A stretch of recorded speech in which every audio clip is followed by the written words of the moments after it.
নমস্কার বন্ধুরা, সঞ্জয় হর্টিকালচার চ্যানেলে তোমাদের স্বাগত। বন্ধুরা, আজকে টাইটেল আর থাম্বনেল থেকে বুঝে গেছো যে আজকে আমি কী বিষয় নিয়ে আলোচনা করব। আজকে আমি ডালিয়া গাছের প্রতিস্থাপন ও পরিচর্যার বিষয়ে আলোচনা করব। তার সাথে আলোচনা করব ডালিয়া গাছে আদৌ পিঞ্চিং করা যায় কি না। অনেক বাগানি বন্ধুরা আছে যারা নিজেদের ছাদ বাগানে ডালিয়া গাছ প্রতিস্থাপন করে এবং ডালিয়া গাছগুলোতে সেরকমভাবে খুব বড় আকারের ফুল পায় না। আজকে আমি যাতে তোমরা তোমাদের ছাদ বাগানে ডালিয়া গাছ বসিয়ে ছোট্ট ডালিয়া গাছ থেকে কীভাবে বড় আকারে সাইজে ডালিয়া ফুল পেতে পারো সেই চিন্তাধারা নিয়ে আমি আজকে ডালিয়া গাছের প্রতিস্থাপন ও পরিচর্যার বিষয়ে আলোচনা করতে যাচ্ছি। প্রথমে নার্সারি থেকে এরকম 2 ইঞ্চি টবেতে, এরকম ছোট্ট যে 2 ইঞ্চি টব, এরকম 2 ইঞ্চি টবেতে ডালিয়া গাছগুলোকে নিয়ে এসে তারপরে সেটাকে 4 ইঞ্চি টবে প্রথমে প্রতিস্থাপন করতে হবে। 4 ইঞ্চি টবের জন্য আমি এখানে নিয়েছি মাটি 1 ভাগ, বালি 1 ভাগ, কোকোপিট 1 ভাগ ও হাফ চামচ নিমখোল ও হাফ চামচ ফাঙ্গিসাইড নিয়েছি। গাছগুলোকে এবার আমি এই 4 ইঞ্চি টবে প্রতিস্থাপন করে দেবো। এরকম করে হালকা করে এরকম করে তুললাম। দেখো কত রুট আছে এখানে। দিয়ে গাছটাকে আমি এখানে বসিয়ে দেবো। বসিয়ে এখানে আমি ভর্তি করে জল দিয়ে দেবো। এটা আমি এই টবের মধ্যে রাখে গাছটাকে সেট করে নেব। সেট করে তারপরে বড় টবে 6 ইঞ্চি বা 8 ইঞ্চি টবে প্রতিস্থাপন করব। 4 ইঞ্চি টবে আমি ডালিয়া গাছগুলোকে প্রতিস্থাপন করে দিলাম। 15 দিন পর এই গাছটা 4 ইঞ্চি টবেতে আমার বড় হয়ে গেছে অনেকটাই। এবার এটাকে আমি ফাইনাল টবে প্রতিস্থাপন করব। ফাইনাল টবে প্রতিস্থাপনের জন্য আমি নেব 8 ইঞ্চি একটা টব। 8 ইঞ্চি টবের পরিবর্তে 10 ইঞ্চি কিংবা 12 ইঞ্চি টবও নিতে পারো। অনেক নতুন বাগানি বন্ধুরা আছো যারা আমার ভিডিওটাই প্রথম দেখছো, তাদেরকে অনুরোধ করব, তোমরা যখন ডালিয়া গাছটা, তোমাদের শখের ডালিয়া গাছটা ফাইনাল টবে প্রতিস্থাপন করবে, তার আগে আমি যেভাবে ড্রেনেজ সিস্টেমটা করছি সেটা মন দিয়ে দেখো। কারণ ড্রেনেজ সিস্টেমটা ভালো না হলে তোমাদের শখের গাছটা খুব সহজেই গাছের গোড়ায় জল জমে মারা যাবে। ওই জন্য যেরকমভাবে আমি ড্রেনেজ সিস্টেমটা করছি সেইভাবে তোমরা মন দিয়ে যদি দেখে করতে পারো, তাহলে তোমাদের শখের ডালিয়া গাছটা খুব সুন্দরভাবে বেড়ে উঠবে, কোনো রকম গাছের গোড়ায় জল জমবে না। দেখো আমি 8 ইঞ্চি একটা টব নিয়েছি। 8 ইঞ্চি টবে দেখো এইখানে একটা হোল আছে, দেখো এখানে একটা হোল আছে, এদিকে একটা হোল আছে, এদিকে একটা হোল, এদিকে একটা হোল আছে, মোট 3টে হোল আছে। তো 3টে হোলকে আমি এরকম খোলামকুচি দিয়ে, এরকম 3টে যে এরকম খোলামকুচি আছে, এরকম খোলামকুচি দিয়ে হোলের মুখগুলোকে আমি বন্ধ করে দেবো। এটা দিয়ে 3 পাশে 3টে হোলকে আমি বন্ধ করে দেবো। বন্ধ করে দিয়ে এরকম যে ছোটো ছোটো দেখো নুড়ি পাথর আছে, এখন দেখো ছোটো ছোটো নুড়ি পাথর, এই নুড়ি পাথরগুলো আমি দিয়ে দেবো।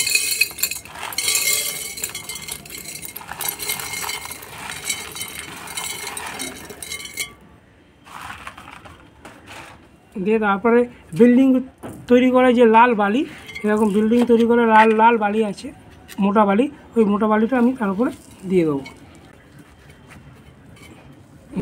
8 ইঞ্চি টবের জন্য এখানে নেওয়া হয়েছে 1 ভাগ মাটি, 1 ভাগ কোকোপিট, 1 ভাগ লাল মোটা যে বালিটা, আর 1 ভাগ ভার্মি কম্পোস্ট। ভার্মি কম্পোস্টের পরিবর্তে 1 বছরের পুরনো গোবর সার বা পাতা পচা সারও নেওয়া যেতে পারে। আর তার সাথে এখানে নিয়েছি আমি রক্ত সার, দেখছো 1 চামচ এরকম রক্ত সার এর সাথে মেশাতে হবে। রক্ত সার নিলাম, তার সাথে নিয়েছি এখানে দেখো থাইমেট, তার সাথে নিলাম এখানে সিং চাচা,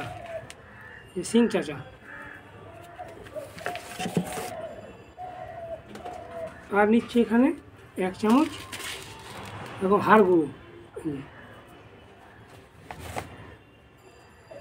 আর তার সাথে এখানে নেওয়া হচ্ছে লেদার মিল্ক। দেখো এটা হচ্ছে চামড়া সার, এটাকে লেদার মিল্ক বলে। এটা নিচ্ছি আমি 1 চামচ।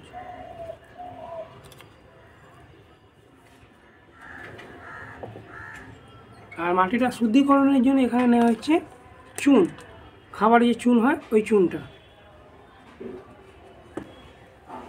দিয়ে ভালো করে মাটিটাকে আমি মিশিয়ে ডালিয়া গাছটাকে আমি ফাইনাল টবে প্রতিস্থাপন করে দেবো। এবার টবের মধ্যে আমি মাটিটা সুন্দর করে চেপে একটা বেড তৈরি করে নেবো। এভাবে চেপে মাটিটা দেওয়ার কারণ কি, মাটিটা চেপে চেপে দেওয়ার কারণ হচ্ছে এর মাটির মধ্যে যদি হাওয়া থাকে সেইগুলো বেরিয়ে যাবে। সুন্দর করে আমি মাটিটা দিয়ে একটা সুন্দর করে বেড তৈরি করে নিচ্ছি, দিয়ে তারপরে আমি ডালিয়া গাছটাকে প্রতিস্থাপন করে দেবো। এবার ডালিয়া গাছটাকে আমি এই 4 ইঞ্চি টব থেকে ফাইনাল টবে প্রতিস্থাপনের জন্য এরকমভাবে এই টবটাকে এরকম ধরবে, ধরে হালকা করে এখানে ঠোকা দেবে। হালকা ঠোকা দিলেই গাছটা এইভাবে বেরিয়ে এলো। মাটি দিয়ে ভর্তি করে গাছটাকে বসিয়ে দেবো। এবার চেপে চেপে মাটিটা দিয়ে দেবো। টবেতে আমি এখানে 2 ইঞ্চি মতন গ্যাপ রেখেছি, কারণ এক্সট্রা আমি চাপান সার দিয়ে দেবো। ওই গাছটা প্রতিস্থাপনের পর এখানে আমি টব ভর্তি করে জল দিয়ে দেবো।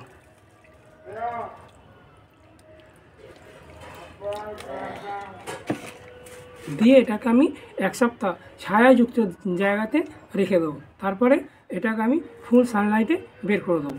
8 ইঞ্চি টবে আমি গাছগুলোকে এইভাবে প্রতিস্থাপন করে দিলাম।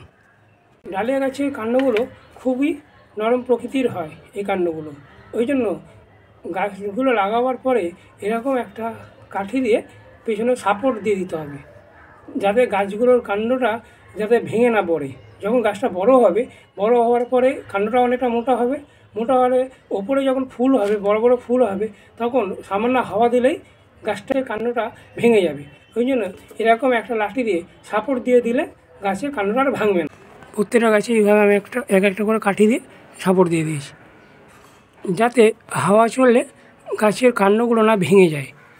ডালিয়া গাছে পিঞ্চিং করা যায় কি না? ডালিয়া গাছে পিঞ্চিং করা যায়। পিঞ্চিং করার 2 রকম পদ্ধতি আছে।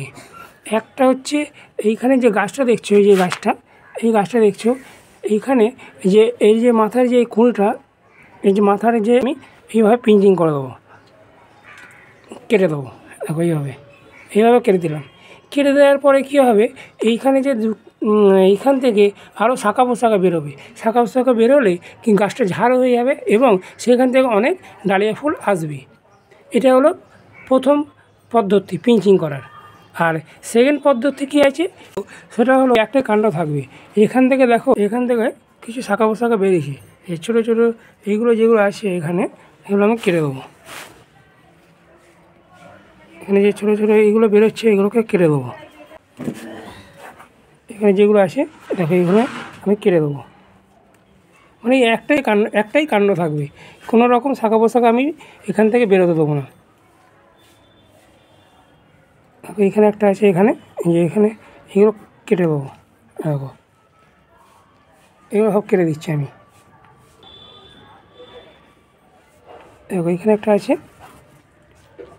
এইখান থেকে একটা আছে, এইখান থেকে বেরোচ্ছে, এটাকে কেটে দেবো।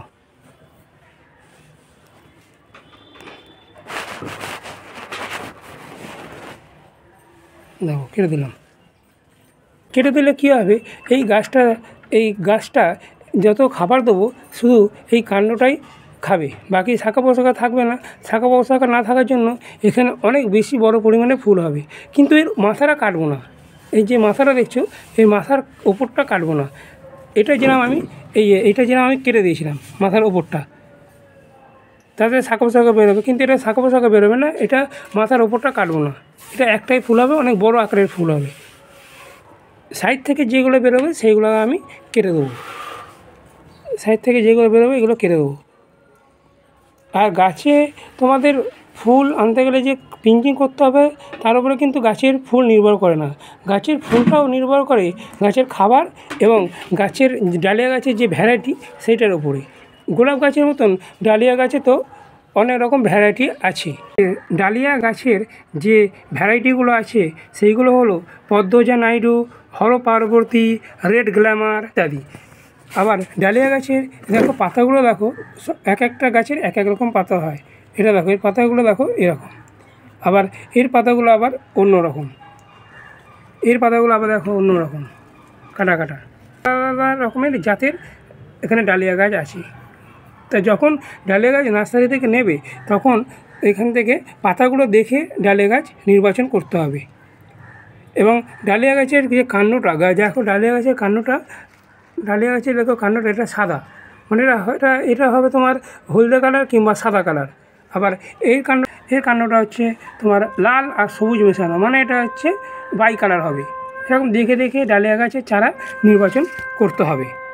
অনেকেই আছে যারা ডালিয়া গাছে অনেক বেশি বড় ফুল পেতে যায়, তখন এই কাণ্ডটা যেটা আছে, এই কাণ্ডটা খালি রাখতে হবে, রেখে চারপাশে যে ব্রাঞ্চগুলো বেরোবে সেগুলো কেটে দিতে হবে।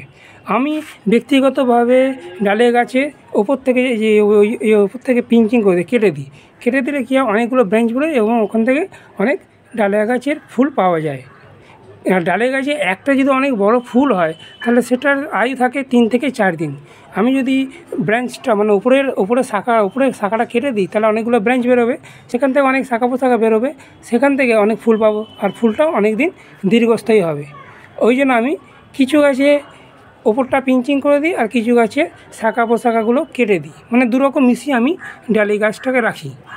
এটা গেল ডালিয়া গাছের আলোর ব্যবস্থাপনা এবং পিঞ্চিং কীভাবে করতে হয় সেইটা। আর ডালিয়া গাছে খালি একবারই পিঞ্চিং করতে হয়, চন্দ্রমল্লিকার মতন বারবার পিঞ্চিং করতে হবে না। এবার মেন যে বিষয় সেটা হলো গাছের খাবার। ডালিয়া গাছের খাবারের উপরে নির্ভর করছে আগামী দিনে ডালিয়া গাছে কী ধরনের কত বড় ফুল পাওয়া যাবে এবং তার কোয়ালিটি কীরকম হবে। ডালিয়া গাছ খেতে খুব পছন্দ করে, রাক্ষুসা গাছ যাকে বলে, যত খাবার দেবে ততই খাবে আর ততই বড় হয়ে যাবে।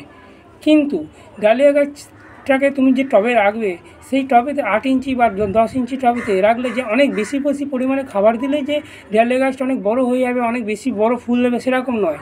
এর একটা খাবারের একটা পরিমাপ আছে, সেই পরিমাপ হিসাবে দিলে ডালিয়া গাছটা সঠিকভাবে বৃদ্ধি পাবে এবং তার ফুলটাও অনেক বেশি বড় হবে। ডালিয়া গাছের জন্য সপ্তাহে 2 বার করে পাতা করে সর্ষে খোল পচা জল দিতে হবে এবং মাসেতে 1 বার করে চাপান সার টবেতে দিতে হবে। চাপান সার হিসাবে কী দেওয়া হবে? চাপান সার হিসাবে 1 বছরের পুরনো যদি গোবর সার থাকে তাহলে সেটা, আর না হলে ভার্মি কম্পোস্ট কিংবা পাতা পচা সার 2 মুঠো টবে চারপাশে দিয়ে দিতে হবে।